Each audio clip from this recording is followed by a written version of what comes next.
Welcome to What Healthy Couples Know That You Don't, a podcast dedicated to helping you create the relationship you truly want. Welcome to Breaking Down Barriers, Overcoming Challenges in Sexual Intimacy, episode 123. Our sex lives are so easy to leave behind. It's so easy to make excuses and dismiss opportunity with, "I'm too tired." How many of you have been saying that? Going without sex for long periods of time creates feelings of hurt and rejection that pile up to destroy connectedness. If a couple is unable to talk about sex, then negative assumptions are silently stashed. And you know what I think about resentments that get stashed? They're destroyers of relationships. It is having sexual pleasure with each other that separates a couple from the intimacy of their children. It's why the incest taboo is so pervasive across so many cultures. It's an important part of being a couple, unless there has been verbal agreement between both partners to put sex on the back burner. Too often, families have fun and pleasure together only as a family. Every couple needs to find pleasure together as just the two of you. Being a couple matters separate from being a family. Apparently, many boomers have not figured that out, and that may be why they are the generation, my generation, with the highest divorce rate. Research was reported in March 2019 that sexual activity is associated with greater enjoyment of life in older adults in the Journal of Sexual Medicine. In the 2020 volume 49 of the Archives of Sexual Behavior, a 2019 study of people over 50 showed that a lack of sexual activity and function among older adults is linked to poor health outcomes, including cancer and coronary heart disease. So, I hope I persuaded you it's a good idea. In 2015, there was a study out of Indiana University at their Center for Sexual Health Promotion. Results revealed that intercourse alone was not enough for women to reach an orgasm. Their research revealed that around 18% can reach orgasm during vaginal intercourse alone. Over 1/3 of women, 36%, reported that they preferred clitoral stimulation to reach their peak. Another 36% of women said that clitoral stimulation served to enhance their experience of intercourse. Despite this, many women fake an orgasm during penetrating intercourse. The center also reported that better orgasms are reported in cases when more time is spent on foreplay or arousal. This, I'm sure, is not a surprise to women. Emotional intimacy and clitoral stimulation seem to be the key words.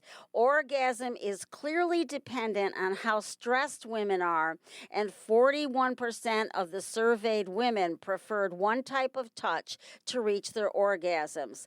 Clearly, this demonstrates how important it is for partners to know what their women want and to communicate. Since 1980, when I was hired as Director of Incest Services for Pittsburgh Action Against Rape, I've been talking to people of all ages about sex.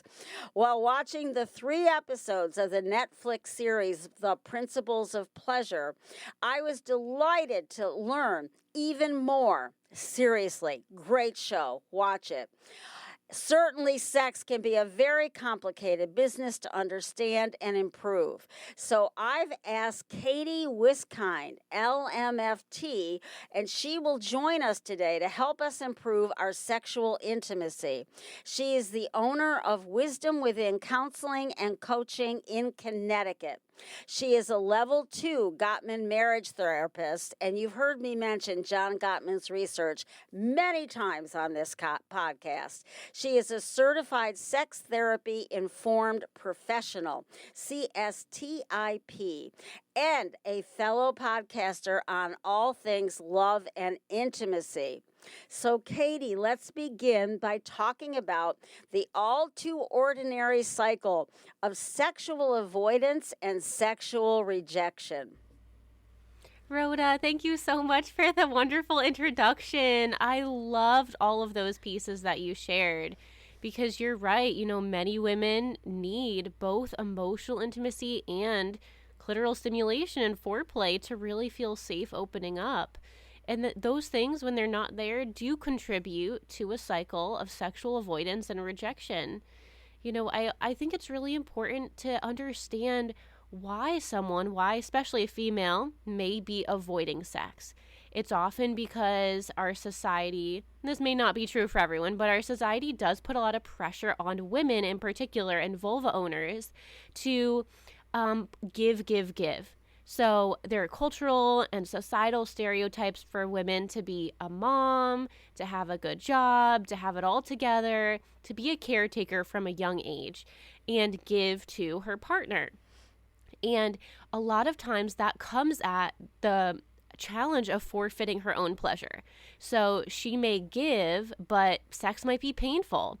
And because it's painful, now she avoids it. Or because sex feels like a to-do list item. It's dull and boring, and it's not really about anything she enjoys.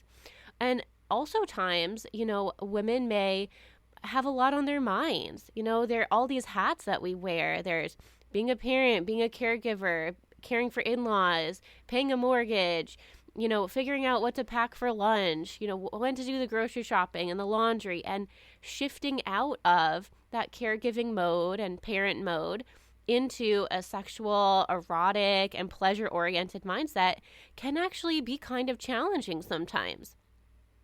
As well, when it comes to sexual avoidance and sexual rejection, we may have even past experiences that made sex be not pleasurable and not something we want to have again. So whether it was with a past partner that was really critical, a female may have been criticized for her body image, may have been told she's too big, too small, that her vulva smelled bad, that the look of her breast were not right, that her breath smelled bad, that something about her physical smell or appearance or how she was, the sounds she makes when she orgasms, that was criticized. And so as a result, she now has a self-consciousness and sexual insecurity that is playing a role even with a new safe partner.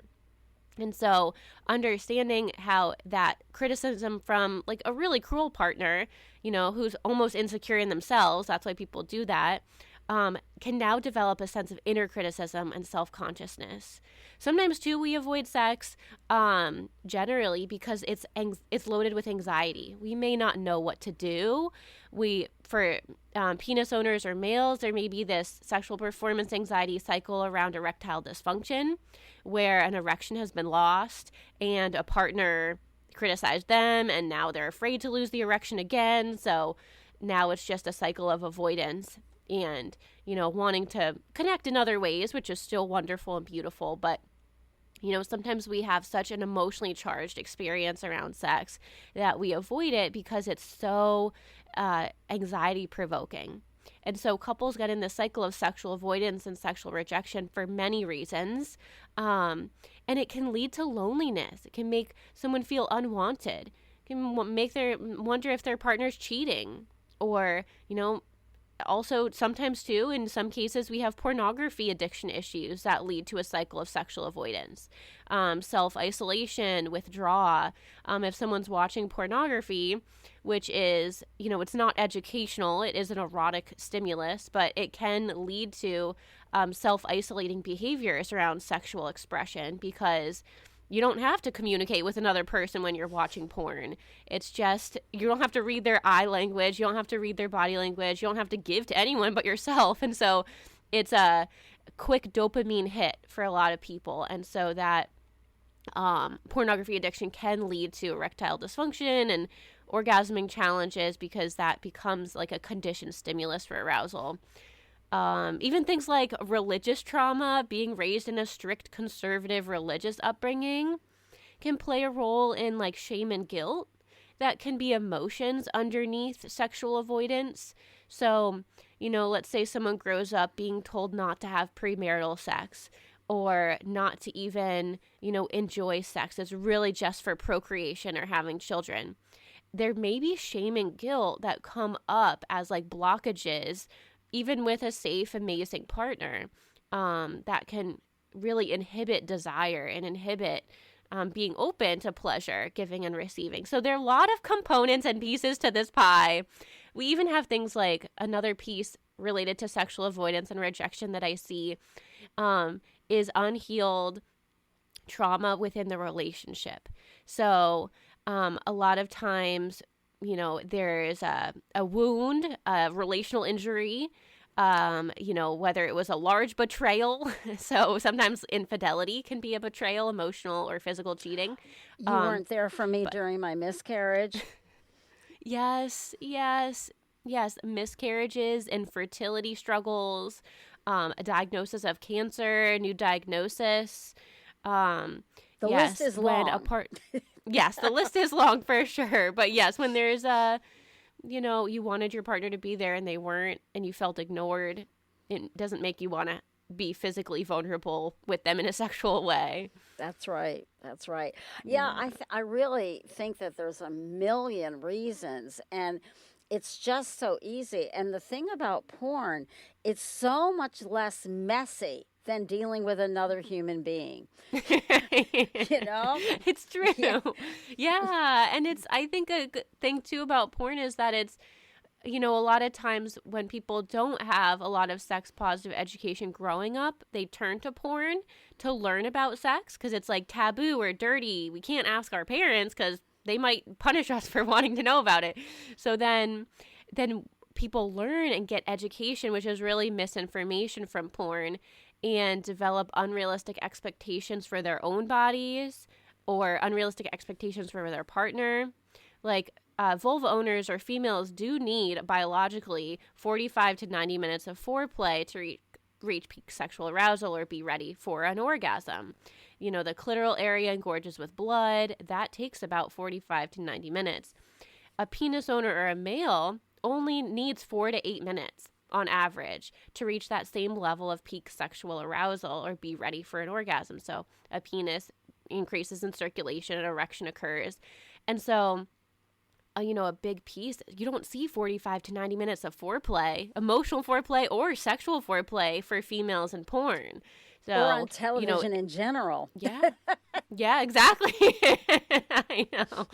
Right. So, what we can't apply what we see in porn to real life sex. That's right. And when I think about addiction in general, one of the things I say to my folks in recovery, to me, part of the core of it is taking the easy way out. And if you think about porn, there's a way that it's taking the easy way out. It's not dealing with another human being and the mystery of another human being and all that awkwardness. And if you haven't had sex for a while, that returning to it, how do we go about doing that? And so to me, there's just so many things that can get in the way and taking the easy way out with porn. Oh, what the hell? Let's do that, Yeah, I love what you're saying. It is the easy way out. It's, and it's also a turning away. Yes. Like, I love the concept of turning towards, turning away. But I do think porn, unless you're consensually watching it together and it is more female pleasure oriented, then, it is a turning away. The porn is an isolation method. And, it can be a betrayal. If you're keeping that a secret, secrets can be dysfunctional and lead to, a sense of dishonesty in the relationship. And just for the audience, some of you have heard me talk about the John Gottman principle that the way you predict divorce is the more people turn away from each other. And that's what Katie's referring to as a terrific certified Gottman therapist. I love reminding people about that because it's just so important. It really is. I love how you just said that, and that's great. Oh, How might thanks. how might my audience go about addressing and breaking this cycle? So I think the first step, and this is, for most couples, we do need to address the emotional side first. So we need to start developing an understanding for what emotional security means for each people.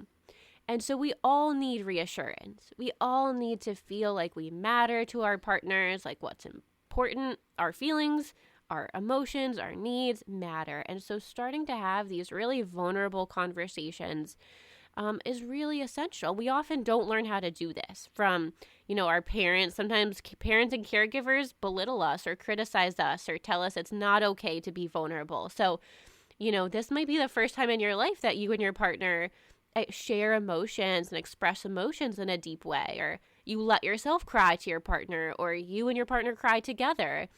There is a vulnerability that supports intimacy, and intimacy is a fun little saying. It's into me you see. Into me you see. It's like you're letting your partner in, you're taking those walls down, you're saying, hey, I'm going to share one of my deepest fears with you, and I'm going to share one of my biggest worries, and I'm going to be vulnerable. And that allows your partner to have an opportunity to love you better, to care about you, to comfort you. Could be as simple as saying, sometimes I feel so alone, and so I pull away, but in those moments, I deeply want to come to you for a hug. Would it be okay if I came to you for a hug? And sometimes I just need a hug, and that comforts me, a nice long hug. And saying that might be news to your partner. They might not know you need that. Sometimes, too, under a cycle of withdrawal and avoidance, one partner pulls away. Sometimes we see it as stonewalling or one of the 4 horsemen of the apocalypse, but the silent treatment is a trauma response. So that fight, flight, freeze system kicks in. You start to go into self-protective mode. So sharing with your partner at a time when you're calm, like what you've gained in terms of insight about yourself, like, sometimes I withdraw and I don't talk because I'm actually so afraid that I'm going to say the wrong thing, and I'm afraid to disappoint you more. Because the best moments of my life are when I look at you and I was the one to put that smile on your face. And so I want to share that I feel really insecure, and that's why I freeze up and don't talk. It's not because what you're saying is unimportant to me. So that is being vulnerable versus just walking out of the room or shutting down emotions entirely. Yes, and being a little more specific, not just I'm scared, but the way you described it, saying something important about what you want and letting the other person really see who you are. That's really great. Yeah, and it's sharing too. Even, sometimes it's sharing like, I know this hurts you so much. I'm truly working on it, and this is a mechanism I've had to do since growing up with an alcoholic parent, or sharing a bit of what you went through in your life prior to the marriage can be helpful too. Not as an excuse, but just as like insight. Context. I call it context. Yeah. There's a bigger picture here, and let me just give you a little window. But it isn't an excuse. It's part of that complicated picture that we're trying to describe and let somebody know who we really are. Yeah. It is, yeah. And it's a beautiful thing because a lot of times too, like we may also grow up with parents that never showed affection in front of us. So showing affection and like forms of non-sexual touch, hugging, holding hands, gentle grazing of, fingertips on a hand, or hugging your partner behind the back while they're washing dishes. Like we often don't see those things growing up. We see parents maybe who are really stoic and non-emotional, and so this might be the first time you get to diversify and broaden the affection in your marriage. So it's okay to just go for it. Absolutely. And also, a lot of times women complain, it's more a female complaint to my mind, that men go so quickly from physical affection to I want to have sex. And they get grumpy about that because they want, and as you were talking about earlier, they want that little more connected foreplay, whether it's sharing and intimacy or it's physical affection. But it can't always lead to sex. There's got to be a little bit of a detour. Yes.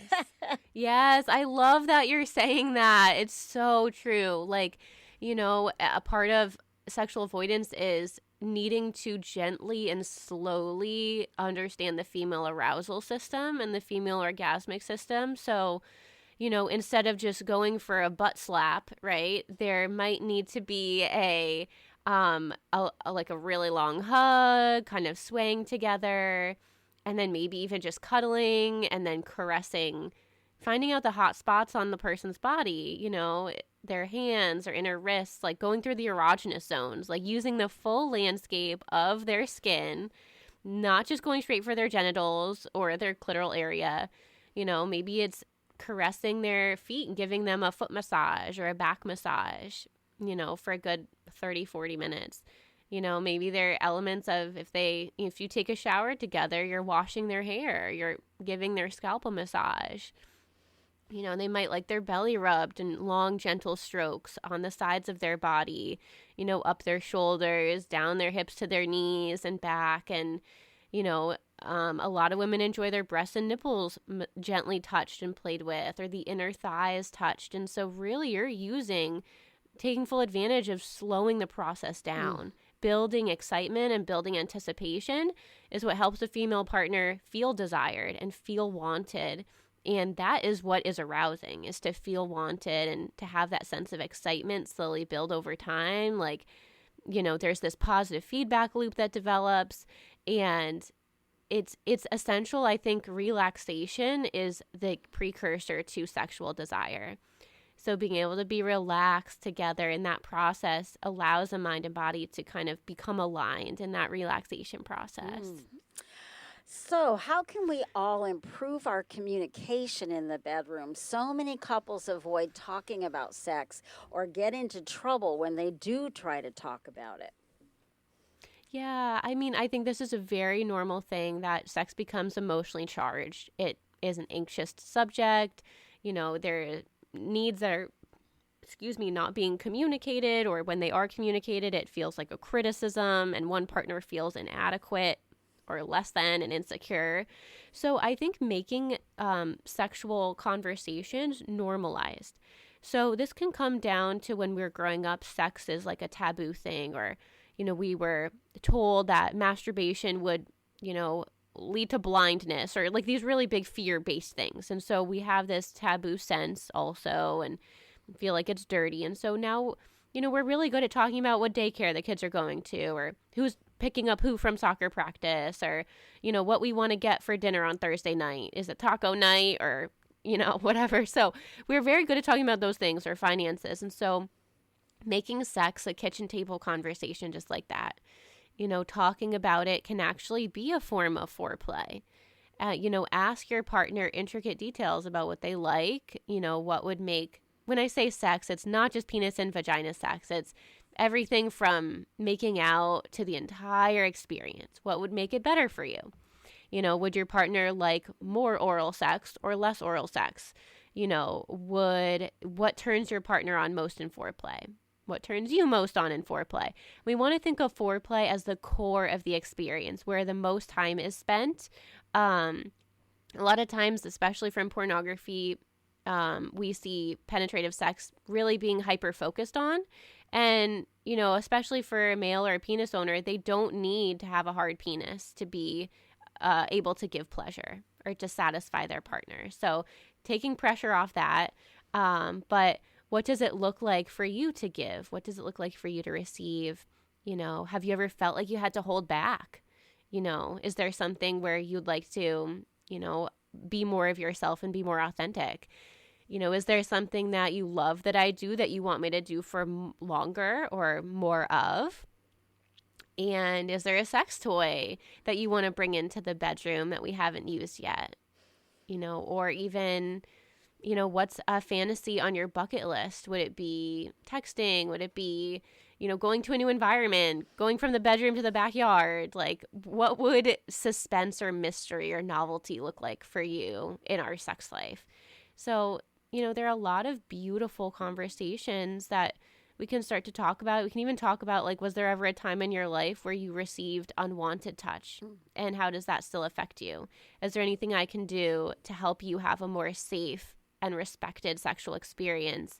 Even if that person's not the person who have hurt them, what would building more reassurance and comfort and safety into our sex life look like? Just being a trauma-informed partner can be really helpful. You need a safe word, what helps you in that moment.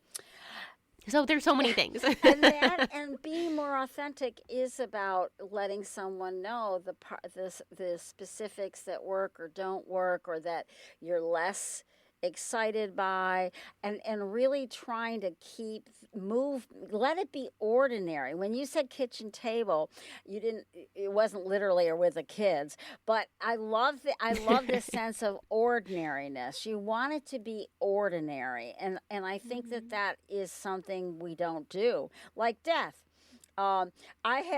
This is funny. I have people picking out things they want when I'm dead, and it all started because my grandson said, "Oh, I really like that vase." He was feeling it, and it's bumpy. And I said, "Good, you can have it." He goes, "Oh, when?" And I said, "When I'm dead."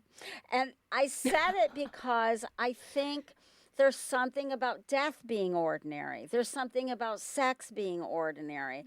And I don't want it to be this big trauma. It's going to happen. I'm 71. I'm not 31.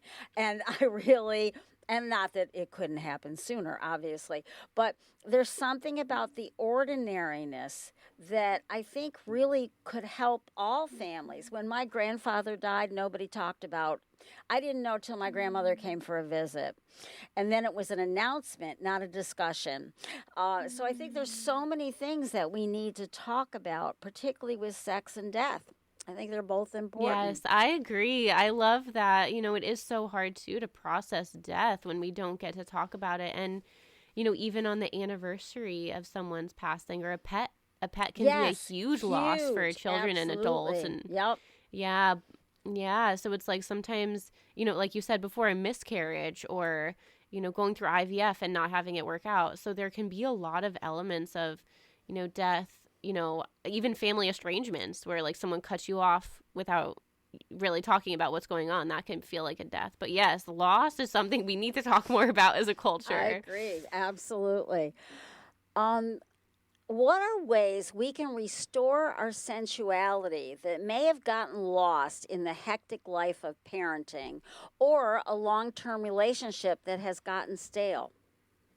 Yeah. So these are really beautiful questions. So sometimes I like to think of it as hats that we're wearing. So we might be wearing like a parenting hat, or we might be wearing like a business hat.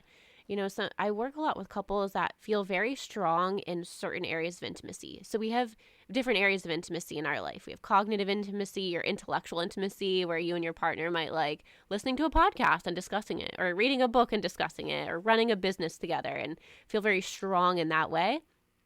Or being parents together. That can be something where you're really successful and you have this great team energy and great unity. But then when it comes to the physical and sexual intimacy realm of your marriage, you feel insecure, you just avoid it, it's not as strong as you'd like it to be. And all of these forms of intimacy are methods for bonding and closeness. So you can read a book together and feel close, or you can engage in pleasurable physical touch and feel close and bonded. And so we want to be able to move seamlessly between each realm of intimacy, so that they're all accessible. They're all doors that you can open in your house and go in. And So when you are struggling in the intimacy area and the physical area, that sexual piece, it can bring up a lot. So sometimes I, work with couples that haven't had sex for 10, 20 years, but are really great in other areas. And so we start to bring in this emotional conversation. So step one is building emotional intimacy and emotional security. I mean, it's talking about feelings. You had a great podcast on identifying emotions, starting to become more attuned and in sync on that emotional level, because that is a playground for vulnerability as well as for confidence that then creates a foundation or a garden for sexual intimacy. So if you think about emotional intimacy as being the soil and, creating the sunlight and the water for your garden, then when you plant the seed of sharing a feeling, that can grow and that supports bonding. And then you plant the seeds of sexual touch and those can grow and eroticism can grow. So in a healthy marriage, we have elements of companionship and we also have other elements of eroticism. So that's that sexual self. And sometimes it's really hard to shift into that sexual self because people may spend 8+ hours a day parenting in that mode, or also building a career or working on a big project. And so that's a different version of yourself, a different form of your identity that you've been working on all day and letting out. And so you're really good at being successful and making income, or you're really good at being a mom or dad, or you're very awesome in certain areas. But then there are certain areas like sexuality and sexual expression where there's so many challenges, especially around initiating. And when life is hectic, you might be dealing with a lot mentally on your mind. Like you might be, worried about that to-do list. And so sometimes building that emotional side is essential first. But then when we can connect with our own sensuality and our own erotic side, that's step one. So self-pleasure, masturbation can be one way in moderation to start to better understand what your own body likes. So when I say self-pleasure, it could be applying lotion or oil to your skin very gently and sensitively after a shower.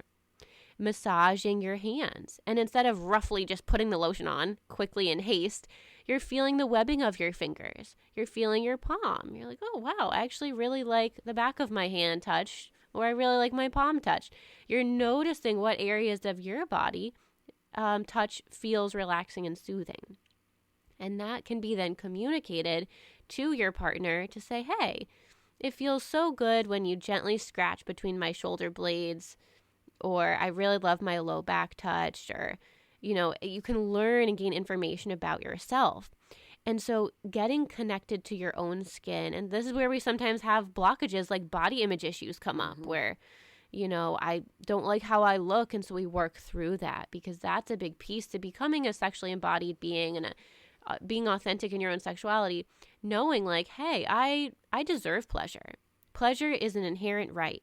When we grow up sometimes with trauma, maybe it's from a strict conservative upbringing, we are given fear. We're afraid of our own inherent sexual urges.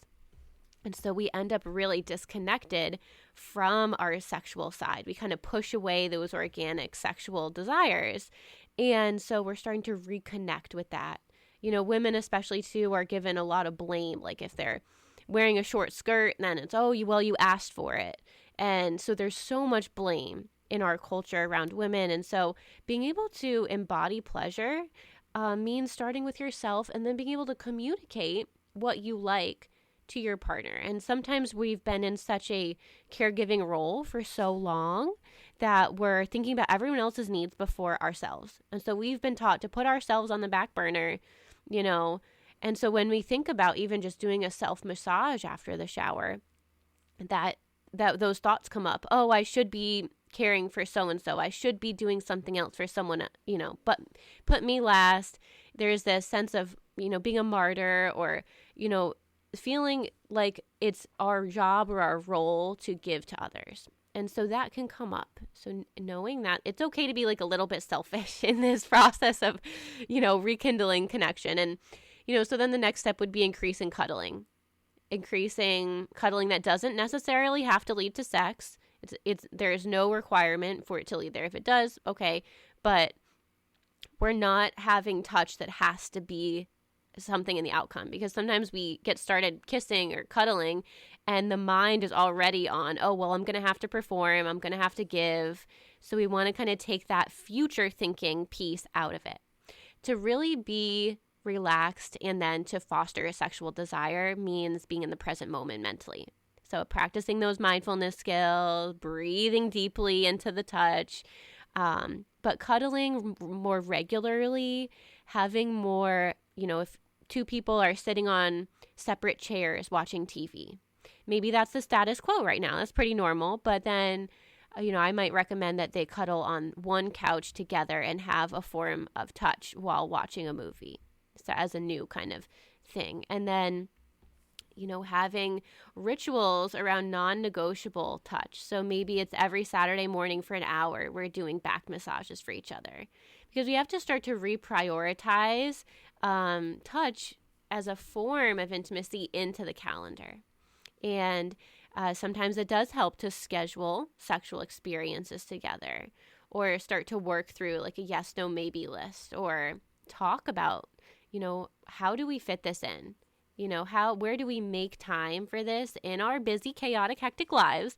How do we make this an important part of bonding? And scheduling is absolutely okay. Yeah, definitely is. Yeah. And what that does is it creates, because a lot of people will say, oh no, it feels so artificial. Yep. But it creates a tension, right? When you think about first dating, and someone says, hey, do you want to go on a date Friday night, and it's Monday, you're thinking about that Friday night date for the week. You might shave your legs. You might shower before the date. You might make sure that you're looking presentable. You might be mentally excited. You're going to prepare your mind, your body, and your whole self to really enjoy that date for yourself. And so you're going to be in the moment. There's no worries of the past, of the future. You're just in the moment. And so that same mental preparation is necessary. And that's what we do, where we schedule it in. And it doesn't have to have a certain outcome. It doesn't have to go a certain way. But what it does is it becomes a launching pad, because when we start to build an association of pleasure around touch, even if it's a back rub, pleasure around touch, then that becomes like more fuel for like, okay, well, our scheduled cuddle day is Saturday morning, but then Sunday morning we had a little extra time, so we cuddled for 10 minutes just because we wanted to. It becomes spontaneous because it's now a fun, enjoyable, playful association. So that's just, I think, a reason why we should schedule it. I really like that. So the partner who turns down sex more often could offer to initiate, but they often don't. And as I was just listening to you talk, I was thinking, I think if you're more willing to initiate, you have to take ownership of wanting pleasure. And so there's almost like, well, I'm a good girl, or I'm a better person because I'm not wasting my time on sex. I'm going to fold the laundry. I mean, whatever little twist we got cooking. But that partner might be shy. They might be reluctant or uncomfortable because they're not owning pleasure, so they're not initiating. What tips do you have to offer those who find it hard to initiate? That is a wonderful question, because it does take confidence and courage and bravery and a little risk to initiate, because we could be rejected. Right? And so initiating is something we want to bring balance to as well. Sometimes there's one person that always initiates and then is always rejected. And so they'll stop initiating, and that kind of perpetuates the sexless marriage. But I just want to talk for one moment, make like a little asterisk disclaimer that sometimes, going back to the pornography addiction piece, if there is a pornography addiction, we want to kind of understand that, because that is often a large contributor sometimes when a person is not initiating because they're withdrawing. And they're like, I have my fix over here. I don't need it from you. So, and they kind of condition themselves to only become aroused from porn, which causes them to withdraw more. So someone with a pornography addiction may not be initiating, or they may be blocking like their partner's attempts at initiation, just because it can actually create anxiety, so much anxiety when you have a real life partner that then you have to interact with.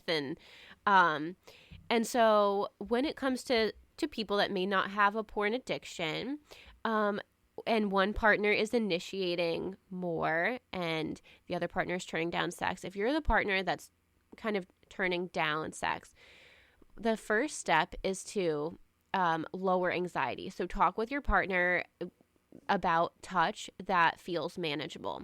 So if you're always thinking that all touch is going to lead to penetrative sex, or there's this ticking clock the moment touch starts, for you to have to be ready or have to perform, that's going to take you out of that relaxation mode. And we need to be in that parasympathetic nervous system to feel sexual. And so if someone feels a little shy or uncomfortable about initiating, maybe it's just holding hands, starting by, we're walking to the car, I'm going to reach for your hand. And also talking about how you want to be received. Excuse me. Sometimes people won't initiate because they've been rejected. And so that rejection almost creates kind of a rigid thinking pattern where, why initiate? I'm always going to be rejected. So talk with your partner. I want to be able to hold your hand. That really matters to me. I want to be able to know that you're going to wrap your fingers around mine and want to hold my hand too. Another thing too is mindset.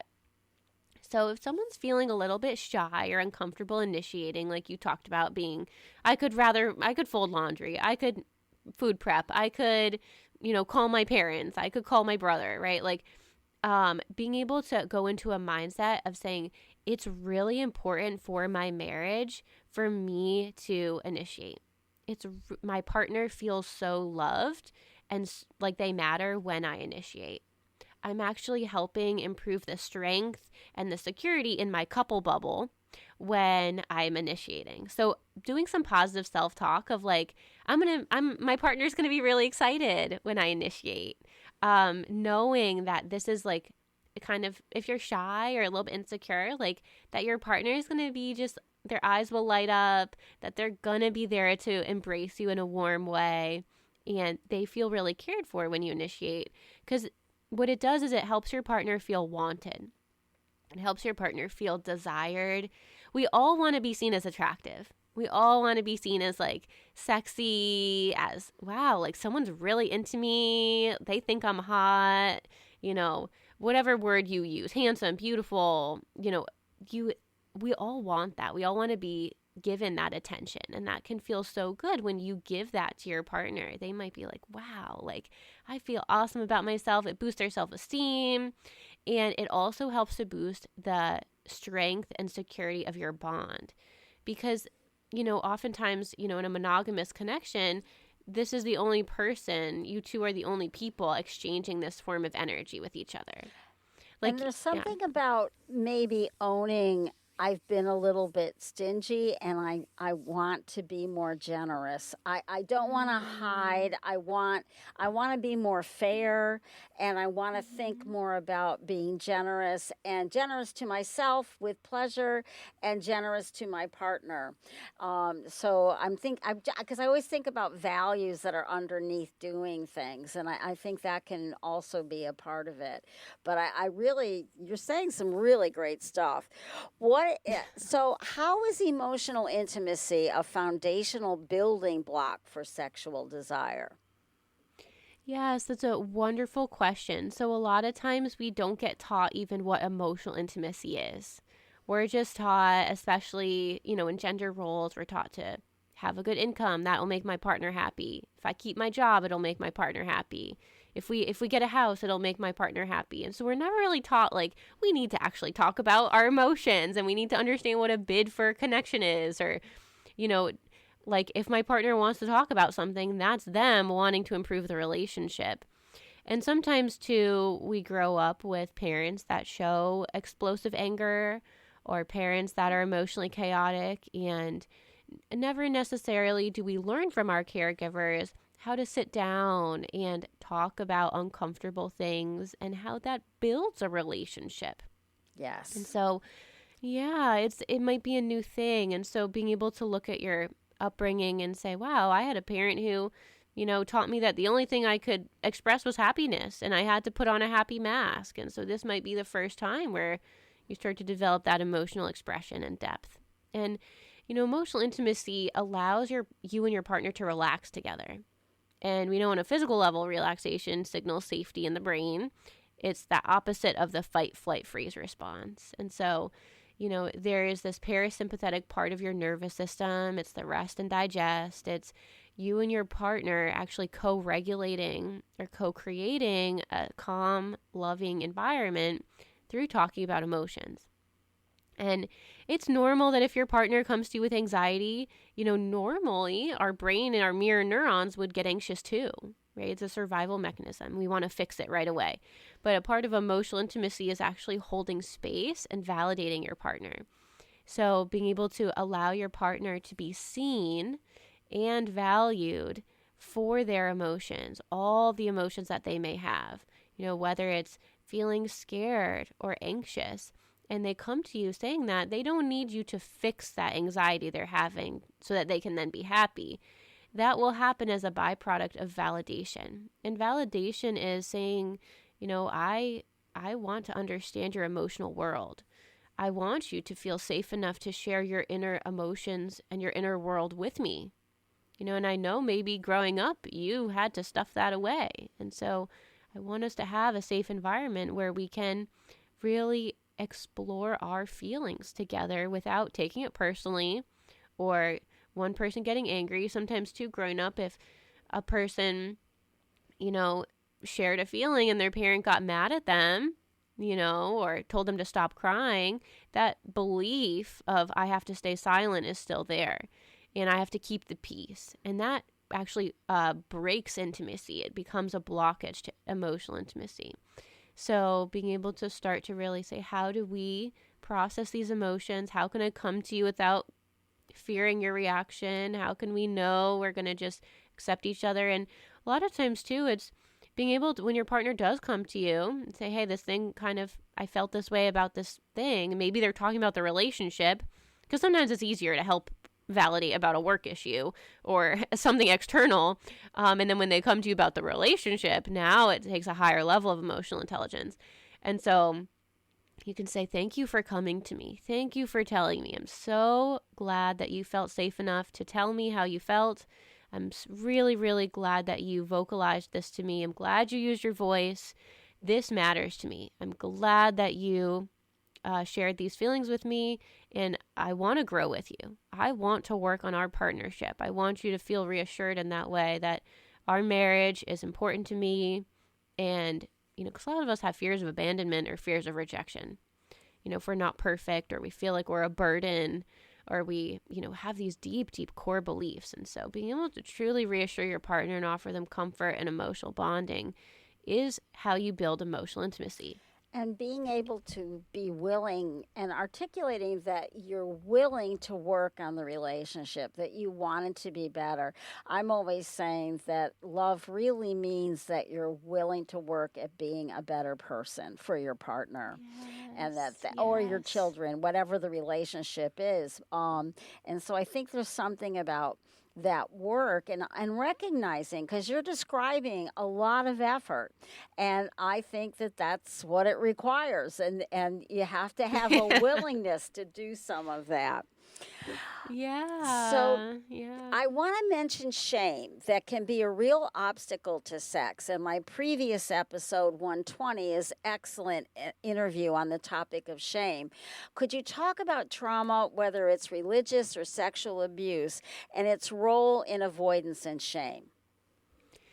Yeah, so oftentimes many of us grew up in a conservative, strict religious upbringing. So from a very young age, women, in particular young girls, are taught to be modest, There's this theme of don't attract too much attention to yourself.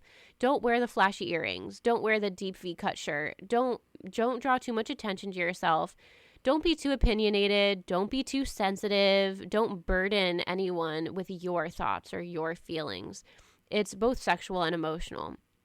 Women are often taught that if sexual trauma does occur to them, or they're sexually assaulted or hurt or in some way sexually, that it's their fault. That because they were wearing the short skirt, because they were wearing the flashy earrings, or because they were talking to that person, it was their fault.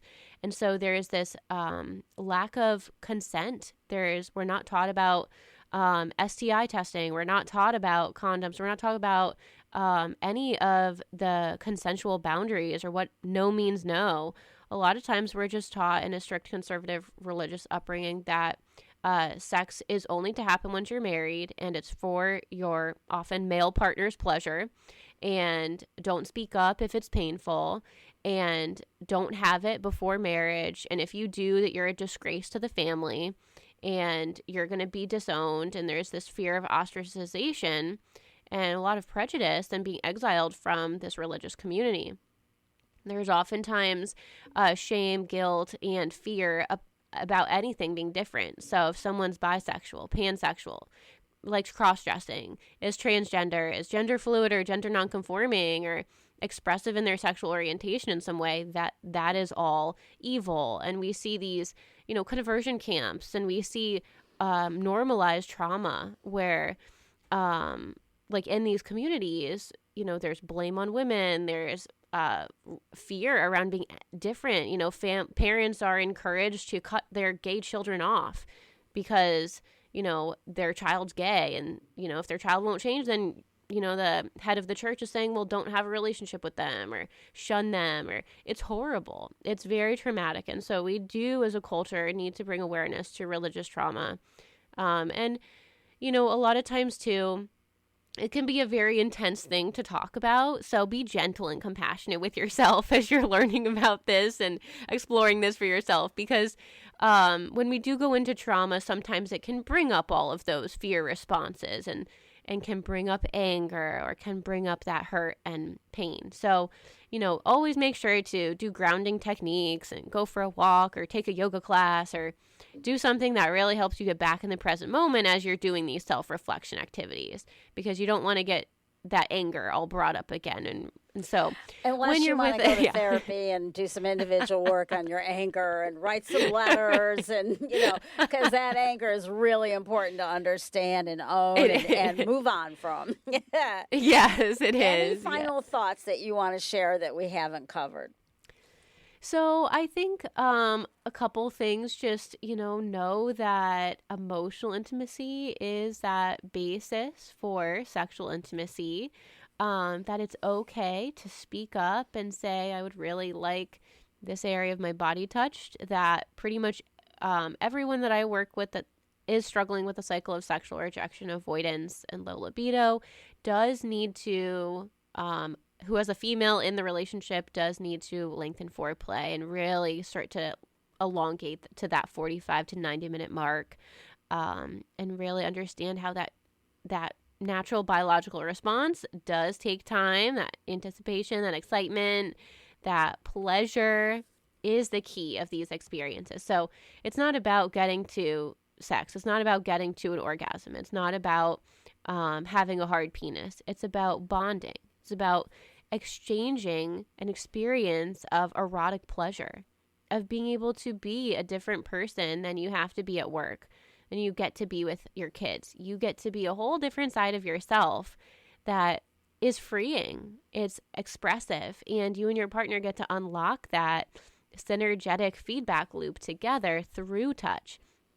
So focus on pleasure, focus on what's enjoyable, focus on, having fun, of what's playful. Allow, yourself to be curious about how your touch could give your partner pleasure, and communicate what feels pleasurable to you. And if something feels uncomfortable, painful, or starts burning, like, tell your partner, I need to stop. That's okay. You never have to grin and bear it or bite your tongue or feel like you're not able to speak up. I think so often we need encouragement to have that authentic voice, and that actually allows your partner to be a better lover to you and understand your both emotional and sexual needs more so. So just know that it's okay to take the focus off of penetrative sex and explore touch as this means for diversifying your marriage bond and incorporating more pleasure. There's no need to have it be the same way every time or have it end in a certain way. So just get present, get in the here and the now, and start to talk about what sexual pleasure looks like to you both. And maybe think a little bit about how you do have pleasure in your life, and are you a little bit stingy with yourself? That might be food for thought. Yeah, So absolutely. Thanks, Katie, for joining and giving so much wonderful information. Could you share your website and podcast with my audience? Yeah, absolutely. So I am the host of the All Things Love and Intimacy podcast. It is available on Spotify and on Apple Podcasts. And I release an episode each week. And you can just search in the title area for All Things Love and Intimacy.